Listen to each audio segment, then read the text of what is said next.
Hey guys, welcome to the Provider Autonomy Podcast. I'm Dr. Masterson. I'm here with Dr. Hussein, and today we're talking about how providers can think differently about their medical careers, because we here at Provider Autonomy believe that the best leaders for their practice are themselves. So, Dr. Hussein, welcome to the podcast. Thanks so much for being here. Yeah, so, one of the things, it's the story between us, like we've gone to the same church now for 4 years. I knew of you, saw you around in scrubs. Everyone's like, hey, there's a doctor over there. I need to go say hello. Did not know we were such like-minded. So, tell us just for the listeners, a little bit of your story, kind of your background medically, and then what your journey's been outside of the healthcare or outside of practicing medicine. Thanks. Great to be here. And so I think, starting off, I was a child of a physician. And so my father's the generation of a physician, 75 years old, still practicing, single coverage, takes 3, 4, 5 days a year off. And that's what I saw growing up. And so going into college, I thought there's absolutely no way I want to be a physician, right? That just doesn't seem like the life I want.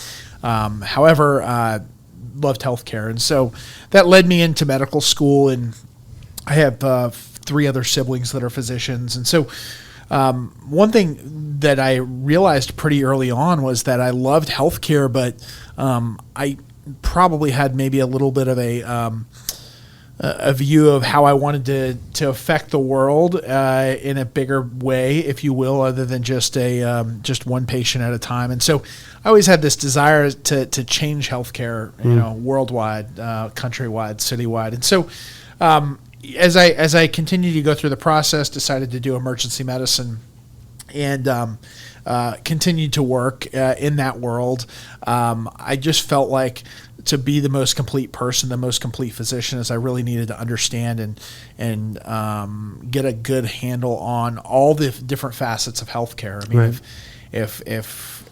if you didn't know, I'll inform you that the healthcare landscape in America is complex and deep and diverse and not understood well and all of the things. And so dipped my toe a little bit into understanding the nuance of staffing and the nuance of operations inside of a hospital, inside of our health systems. Ended up starting a company from the ground up to help assist organizations with staffing and then ultimately contract management for inpatient services. And then that led me to a place where I realized I had a deficiency in the understanding of how the payer works and how that whole arrangement works between the patient and the payer and the health system of sorts. And so worked in that for a few years. And now I'm working in health tech as the CMO of Point Click Care. And really the way I got into that is this is sort of a current landing spot as I see it for a position where I really feel like I can affect significant, substantive, countrywide change in how we effectively deliver healthcare. Yeah, I couldn't agree with you more. I think the first step in affecting change in our healthcare landscape is physicians getting involved in the administration of healthcare. And we do it so pragmatically right now in the sense of I'm just going to prescribe the right diagnosis or the right treatment or what have you. But the truth is, not only do we need to do that, but we need to also be a part of how it's delivered or what is delivered, not just the why. And so a lot of physicians, providers, practitioners, pharmacists, PT people often shy away because of what you said in the beginning, right? It's very complex. So from your own story, how did you overcome that fear of complexity? Where do I even start?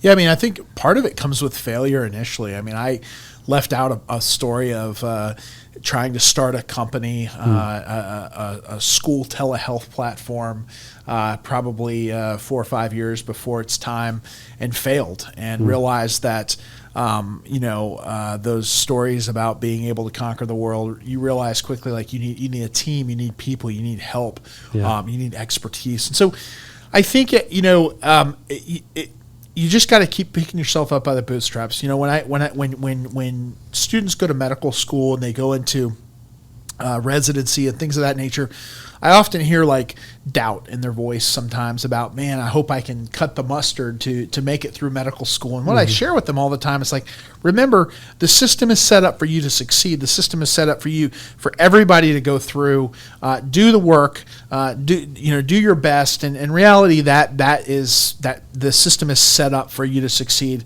The desire is not to fail people at that level. But what happens is after we get out of medical school, we feel all the pressures of life that come to us, whether it's student loan to repay student loans, maybe starting a family. Where do I want to live? What does buying a house look like? And so there's all these complexities of life that hit us, and the temptation is to be like, hey, I've just got to figure out how to deal with life, and my job that I call being a physician. I can't be learning about this and that. And so, but for me, it was maybe a little bit of ADHD of sorts. I tended to get bored in what I was doing. And the moment that I felt that it was wash, rinse, and repeat, I felt like there was a moment of necessity to innovate personally. And, where that took me, time will tell. Yeah. So it's interesting you say once it felt like wash, rinse, repeat, because I do hear after I'm a practicing physician, I'm in my practice, 4 or 5 years under my belt, then is when I'll do X, Y, Z. Would you give that advice to a resident, a medical student, even to yourself at the age? Yeah, I think that there's probably a sweet spot in there, in my opinion. I think in order to have the understanding that's necessary to pursue maybe an alternative career or a byproduct of a career in something other than maybe your craft that you're trained in as a physician, I think there's a sweet spot in there. I mean, it's easy for me to say as an ER doctor because I can go get a job for 2 years and then step back. But if I was a surgeon or of sorts that we're building a practice, it's quite easy to be like, I'm going to do this for 2 years and then step back. So, but I don't think the time. I think we underestimate the brilliance of the young mind. Amen. And there's such a value because, I would argue that when we started this company, Sycamore Independent Physicians, and even to this day, we oftentimes look for people with no experience. And the reason is because we're trying to do something new and innovative. And what we don't need minds and thought leaders that come from the industry that bring the same old thinking. Right. Because it's really hard to undo thinking, or it's a lot harder to undo thinking than it is to take a mind that of someone who has the desire, the passion, the motivation to learn something and mold them. So it's the young mind is an incredible asset. Yeah, I couldn't agree with you more. I mean, I would be hesitant to tell someone go out and start something or join a practice or start with a hospital and get comfortable, and a lot of times just because of the things you mentioned, we get families, spouses, kids, they get attached to social infrastructure, and you get, 3 years becomes 5 years, 5 years becomes 10 years, 10 years becomes 15 years, and now you're like, oh, now it's the time to me to go start this thing or try this thing, and it's not the competency that you're lacking, it's the ability or the bandwidth because you've committed to so many other things. And I think that's so beautiful. We so often underestimate ourselves as physicians and providers and our ability to achieve, because you're right, like people get into medical school and their first thought is, I'm not going to make it. And then we apply that same logic to like the practice of medicine. Oh, I can't start my own practice. I wouldn't even know where to begin. And I often encourage people, like, if you can get through medical school, if you can get through the USMLE, then you can get through starting your own business. Yep. Where do you think that complex comes from? Yeah, I think that there's a ever growing feeling that this business of medicine, sort of in quotes, I will put it, is not the purview of the physician. And I honestly, I just couldn't disagree more. I understand that there's valuable degrees and MBAs and healthcare administrative degrees, and those bring value, especially in our complex system. But if I look back at my career, I would say that the biggest, most valuable moves that I ever made was just to get my hands dirty, was to jump into a situation where I knew nothing about, jump into it with humility, but jump into it. And when I'm out of that situation, be all the better for it. And so I think that the idea of starting your own practice, of creating your own lifestyle, of prioritizing what is most important to you. I think at the end of the day that when we look at the workforce, if we look at this from a more holistic, less introspective but more like holistic point of view, the value is how do I keep doing what I'm doing, or how do I keep working and contributing to the improvement of health and care in the patients that we serve, whether it's locally or nationally or what have you, for as long as I possibly can do it. And the reality is that the way that we have created healthcare in America today for the physician that leaves medical school and into residency, that's not really much, there's not much thought put into that. Right. And so if you can create a scenario in private practice or through a maybe an amalgam of different types of careers, a clinical career and a non-clinical career, and maybe a more philanthropic, like however you want to put it together. But if that's something that creates lifelong happiness and you can be able to do that for many, many years, I think that's what a truly successful, integrated, physician-led healthcare team looks like. No, I agree with you, because the more that you become duplicitous in your approach, the more impact potential that you have, and impact is really what leads to meaning. And I think there's a huge void. So many healthcare professionals go into medicine in search of meaning, and we do it in the sense of like, hey, if I can help someone, that's going to give me this sense of purpose, this sense of meaning. And then we get into it, and then we get overwhelmed by the bureaucracy of medicine, and it's like, what happened to the meaning? And that's the nurses, that's the phlebotomists, that's the pharmacists who are just in the everyday rigmarole, to use a really poor term, but that are just stuck. And I often wonder, like, how do we get them to that place where you're talking about, just like being willing to fail, because we're so terrified of it in our healthcare system.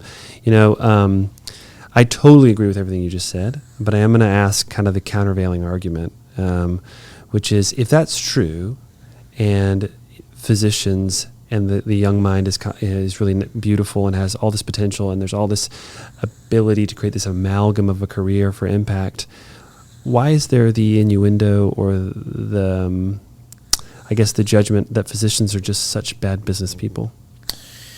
Yeah, I mean, I think that it's funny, because I think that part of it is the way we think, right? Like in medical school, when you think of the scientific method, you think of like, well, you have to have a theory, and then if you have a theory, you really can't say that it's true until you prove it's true. And so when you think of like a lot of the business dealings that you've had and I've had, there's no like guarantee, there's no guarantee return when you say, hey, I'm going to start a practice and buy this building and build it right here, and we're going to do it this way differently, and I'm going to have all this staff, and we're going to invest in people. And you say, well, that's great, but that could fail. And you're like, yeah, that could fail. And so when we think of the scientific method, and we think of what we talk about, how we learn in medical school, is it's not done until it's done. It's not done until there's research that's prospective, blinded research that says, hey, it's done. And so so much of being a good, prudent business person is doing research, is doing your homework, but also taking risk. I mean, and oftentimes if you wait until it's a done deal, it's sort of too late. It's like, if you bought the Airbnb 8 years ago, you'd have done pretty well. But if you waited till today, you might have an anchor that is undesirable. I think you're right. I think a lot of times it's people that even with just really high intellect, medicine and sciences really attract people with high intellect, and they often want to be able to figure out every problem to its conclusion, because that's how they've lived their lives up to this point. And often it's the risk adverse that don't do as well in business than the risk tolerant, because they're willing to take that step. And if you fail, you learn. If you win, you succeed. So I think that's really, really interesting. So curious though, do your siblings practice medicine the same way you do? So no. In fact, I'm probably the only. Well, let me take a step back. Two of my siblings are still in residency. Okay, so got it. time will tell with Sure. them. But my brother, who's 15 months younger than I am, he's a hospitalist and infectious disease physician. He is not like me when it comes to this. Sure. He is very much about like if he needs to make more, he works more, and if he Sure. he works for a health system, and so he doesn't have that desire for risk. For I heard somebody once say it also this way is that if I have to bet on somebody, if I have to bet on something, why not bet on myself, Amen. right? Yeah. And I not that I'm going to be undefeated or not that I'm never going to Sure. lose, but I'd rather bet on me to be able to see whatever we're going to see through. I totally agree. And the good, the bad, the ugly, rather than having to depend on something else. So, anyways, it's my father doesn't see it like I do, I bet, yeah. and neither do my siblings yet. So, Yeah, it's interesting. I often tell people that are interested in private practice, when you step out into practice, and the caveat to this statement is it's those who argue against private practice because they think it's going to be a headache. I say, well, I promise you, if you start that hospital employed job or you start that large conglomerate group job, it's going to be a headache. The headache's going to either be caused by someone else or it's going to be caused by you. Right. Which one would you rather choose? Like every time I go home and I'm like, ugh, in the back of my mind, I'm like, you know whose fault this is? It's my fault. Yep. And if I would have done something differently, which is a lot more honestly freeing than you think. It's a lot more freeing than to be mad at yourself than to be upset with somebody else. Yep. You're like, gosh, I wish I made a different decision. So I think that's really interesting the way we look at that. So a lot of physicians, probably similar maybe to your dad and your brother, kind of have this, Jim Collins calls it the tyranny of the or. Which is I can either be focused on the metrics or I can be focused on medicine. I can be focused on profits or I can be focused on patients. And I think one of the things I've tried to dismantle for thinkers like that is, Collins calls it really, it's the freedom of the and. Like you can be both. What are your thoughts on that? What are conversations around that idea kind of being almost exclusively in the business side now, outside of the healthcare side, that you've had around that topic or idea? Yeah, I think you're exactly right. I think so often we want to talk about them as or, right? And the reality is that there's a component of this that's not, creating trinkets, right? It's not we're not making widgets, right? There's a relational component that exists here. And so when we talk about making profit and we talk about providing care, the reality is they do coexist, and the reason they coexist is because of that relationship, that relationship component, right? And so, my father used to always tell me, he'd say, "Hey, listen, if you treat people right and you do things well, to the best of your ability, you're going to make money in this world in medicine. Like right. it's not overly complex, although we try to make it that. The reality is that profit is the outcome of good work, right? It's the outcome of doing a lot of work. It's the outcome of doing good work. It's the outcome of creating a good team. And so we shouldn't be afraid to say, hey, this office or this hospital makes a lot of money. Like they clearly must be doing something right. I know that's not the popular opinion of in a lot of places these days, but that's the reality, is that profit can come with expertise. Profit can come with doing great work. That's really the output. And so oftentimes the feeling is that you must be making a lot of profit because you're withholding something from providing care. You're not providing. And so I couldn't agree more that these things can be profit and providing great care can be and they're not mutually exclusive for sure. For sure. Yeah. Well, thanks so much for being on. Yep. I can't tell you how much I appreciate it. I always kind of like to let you speak from your heart for just a second, because, we share a passion that is kind of a minority in the healthcare industry. So if you were to, have like 60 seconds to talk to that provider who's like, gosh, I think I might want to start this business, or I think I might want to go out on my own, or maybe that resident that should I do private practice? Should I do the group thing? Should I do the hospital employed thing? What would be your encouragement to them? Yeah, I would say, I share this with my kids as well. It's, live today.